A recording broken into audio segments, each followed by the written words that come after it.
So, kulang pa lang Pero kung nakabili ka ng ito pa rin. Pwede ka patulungan na ito. Ikaw hindi naman yan na yan. Buhay na rin. Ano ba naman yan? Ganito po kasi ha. Ma'am, kalma lang kayo ha. Ano yan? Kasi, ang order ni ang ibig niyo po ba sabihin ay kami po ang magbobomba? Hindi po sa ganun. Kung makikitang-kita nyo nung kami ay wala po kaming knowledge sa mga ganare. Opo. Kayo rin po nag-insist na itutubo namin na rin. O ano pong alam namin dyan? Ma'am, ganito po kasi ano. Hihintayin nyo lang mamatay? Hindi naman po sa gano'n. Eh ganun lang yung pinapakita nyo eh. Naunawaan ko naman. Kung kayo ang nasa kalagayan ko.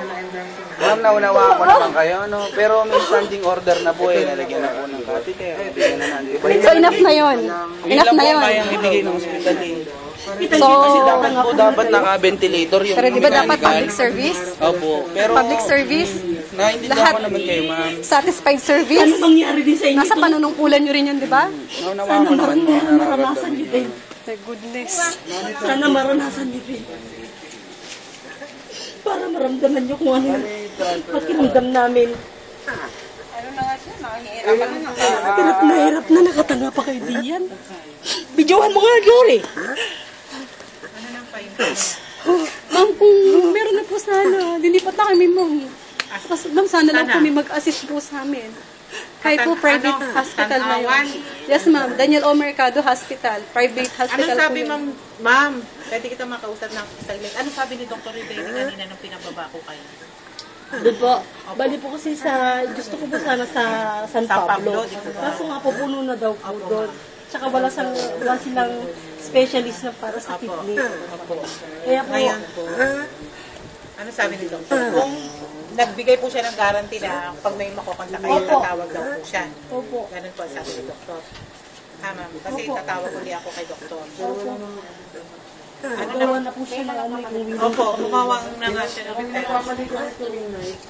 Kasi wala na, pinapabayan niyo lang kami dito. Hinihintay niyo na lang. Ma'am, kasi ang hirap. Manamari na po. Actually, si Ma'am, si Sir Joma, hindi na siya umaano sa inyo.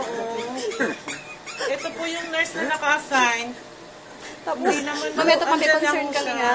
May paper na ginawa yung hipag ko. Starting yesterday, nililis niya every hour, every minute kung kailan sila nag-check. Wala. May kumuha. Sino? Hindi ko alam. Ano ibig sabihin nililist? Lahat po ng mga gamot at kung anong oras po binibigay. Kasi Lahat po ng yung first pinaka-record concern po sa namin. akin. Dumating kami Nilagay dito, ko po dyan, 9 kinuha p.m. po nila. Hindi namin ano. Kasi may sarili po kami documentation. Pero, tinan niyo yun, mama. Kung mawawala yun, siguro po kayo lang dito. Ano yan na? Tatawag ko na ano? Sige, ma'am, okay yun. Tatawag ko. Ha? Para kung mag-update as pa dito. Siya,